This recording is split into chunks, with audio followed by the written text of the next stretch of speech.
Hey there everyone, welcome to the next segment in our series of beginner quilting blocks. Now I'm making these as step-by-step tutorials on how to make these simple blocks, partly for beginners but also for those of you that want something quick and easy. That was the dog settling himself into the beanbags, excuse him. Hopefully he'll stay there now. So for those of you that want something quick and easy, this is a nice reminder of some of the simple blocks.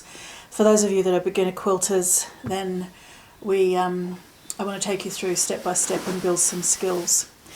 Some time ago I did the first in this series, which was the 4-patch. I'm going to try and do this as a monthly, middle of the month, each month segment, and build different techniques. So this month we're doing the 9-patch, which looks a bit like that. I'll talk about the block specifically in a second.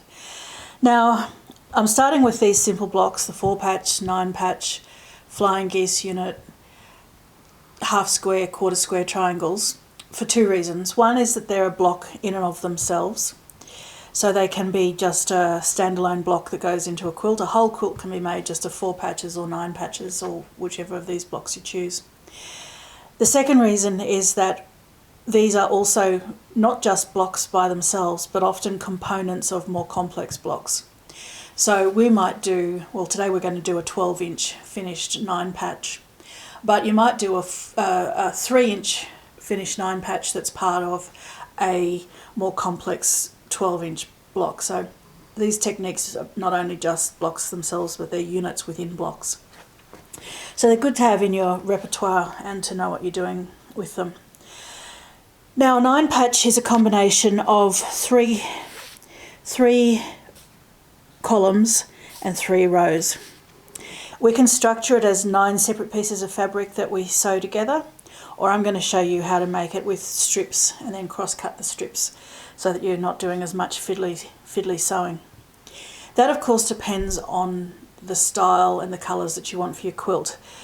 In a lot of cases, 9 patches are done with combinations of 2 colours. I'm going to use these dinosaurs in the eggs and the cream neutral dinosaurs as my alternate colours here. Sometimes though you might want a different colour in the centre. Sometimes you might want to have just all sorts of scraps and just use all your pieces cut up to the right size square and sewn together. So there's a number of different ways that you can make a 9-patch. You can take all your squares, line them up, and as long as the value of your 2 contrasts is sufficient. By value I mean the density or the light dark, the density of shade. So how dark are they? So one light, one dark. They don't have to be the same colour as long as they have the same density of shade for a scrap quilt. As long as you've got that going on, you can use all your scraps mixed up, cut them to the right size square, sew them together individually into sets of 3, and then sew the rows together. What we're going to do today though is we're going to take our strips, and I'm going to take a strip of dinosaurs, a strip of the cream, and another strip of dinosaurs, and I'm going to sew them together into one big strip, and then I'm going to cross cut, but I'll show you that as we go.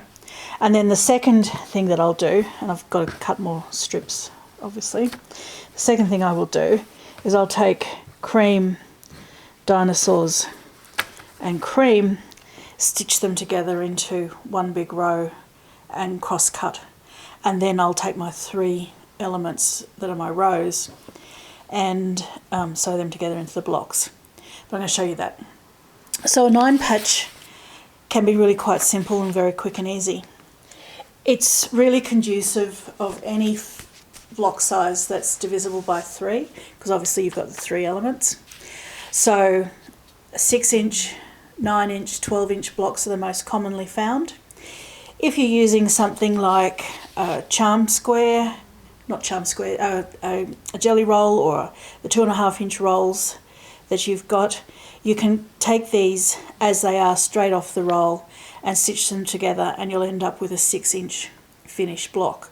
So 2.5 inches 3 times, that you lose your 1/2 inches on either side when you stitch it into your block, and you end up with a 6-inch finish. So that's a really quick and easy way to make a 6-inch block.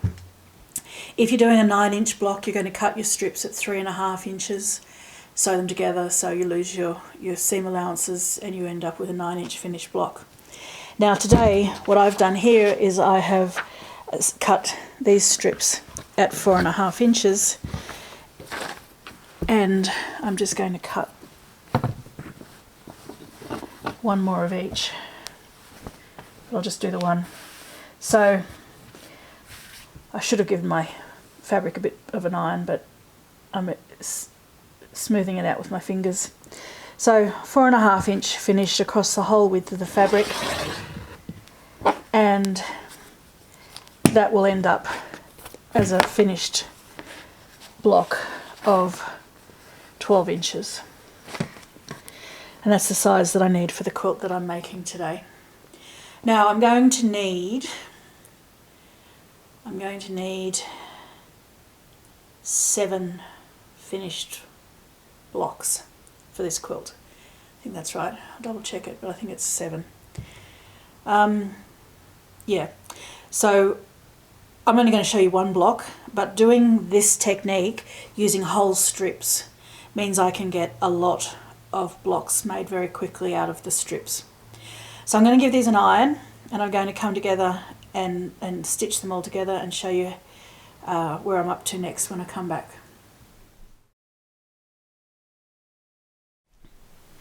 Alright, so I've gone and I've sewn my 6 strips together. So dinosaur, cream, dinosaur in this case, cream, dinosaur, cream in this case.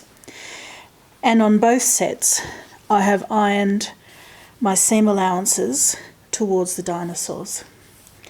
Now I'm going to show you why that's important in a second.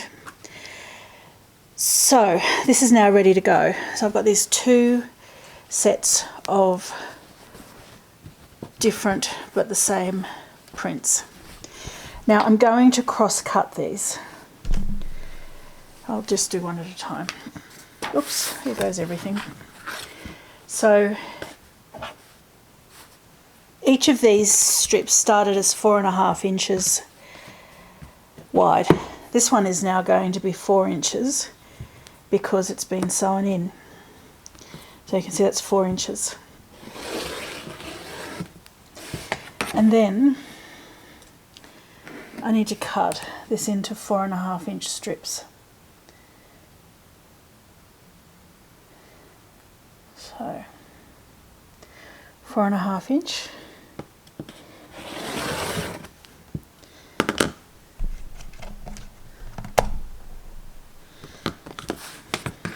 Pop that aside and keep going, cross-cutting this whole strip of fabric into your 4.5 inch strips. There's a number of ways you can test. You can see if they're all lined up horizontally across your ruler, and if not, go back and give it another iron. Now, to speed things up a little bit, you can also fold it in half. Just make sure that you keep everything lined up and neat. So I'm going to again cut off these selvages. I'm working a little crookedly today because I'm trying to keep out of the camera. Okay, so if I line this up,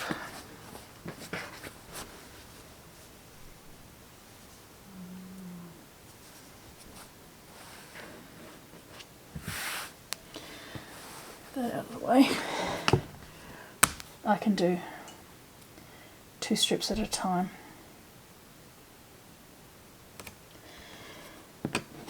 Now to get my 7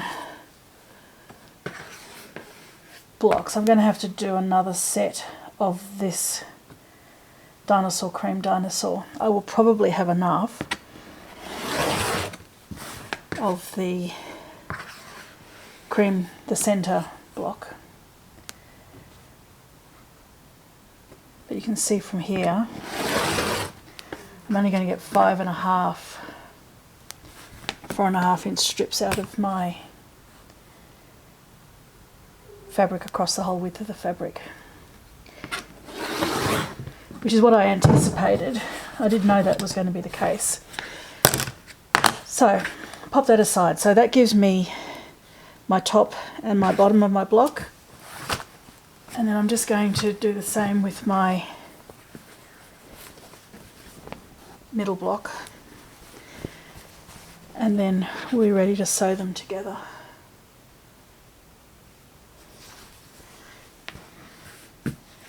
Now in this case I only need 7 of this, so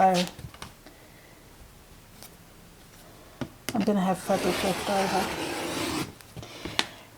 Now an alternative, depending on the design you're after, is that you could then make these, you could reverse the patterning. So you've got 2 dinosaurs and cream as the top and bottom of one set, and then 1 dinosaur and 2 creams as the top and bottom of a second set, and alternate it.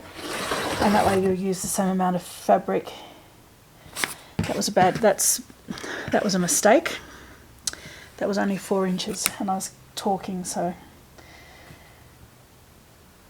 this is why we concentrate on our cutting, isn't it? So 2, 4,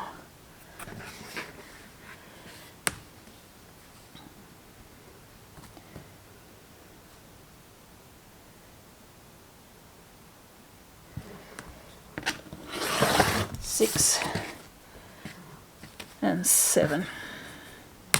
And I would have had a bit more left over, but I made the mistake while I was cutting and talking to you. That's okay, you can always use these fabrics for other things. So I now have my center dinosaur block,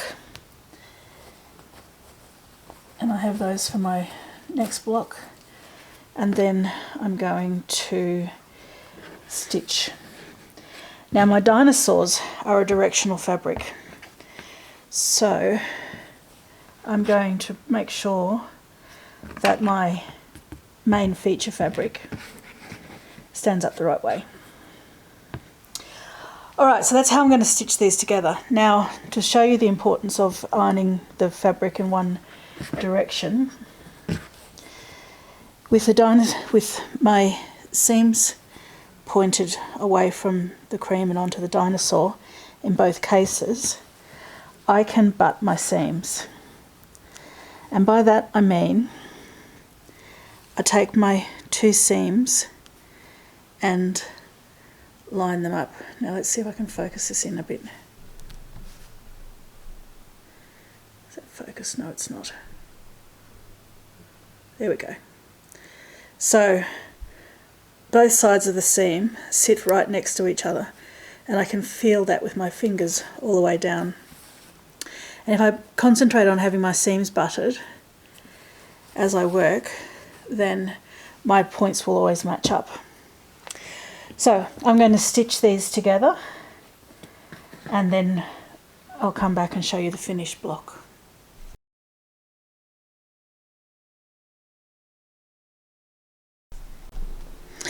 Right, so there's our finished block. Now I've stitched my rows together, and you can see my alternating dinosaurs. Now I did stitch them like this because when I cut across the whole width of the fabric, the dinosaurs sat like that. So when I cut across the whole width of the fabric, they're on their side. But the beauty of a square block is because it's square, you can just turn it around, and then when I put it into my quilt, all my hatchlings will be sitting the right way up. Right, I'm going to go through now and make the other 6 of this block, and I'm going to break down the building of this quilt over some different segments. So if you'd like to come and make one of these, I'll have kits available on the website. But in the meantime, just take the concepts of the 9 patch away, and you can see how quick and easy it is to make a really beautiful, very effective block. Now the bigger blocks, so a 12-inch block like this one, is really good when you've got a feature fabric that you want to have all the detail of. If I were to make it into, say, a 6-inch block, I would have to be being a little bit more careful about fussy cutting, or I could end up with, well, I don't have to, but one option might be that I'd be a bit more careful with my fusser cutting because there'll be less detail. But this way I've got eggs in each square of the block, so that's lovely. So if you want to really feature the fabric and keep as much of it whole as you like, a bigger block will do that for you, whereas a smaller one you'll get a lot more texture and colour but not so much of the detail. Anyway, until I come back and show you the next one, I hope you enjoy that. If you've ever got questions, you can ask me on Facebook or message me directly, and hopefully everyone will get in and do some sewing. Talk to you soon. Bye.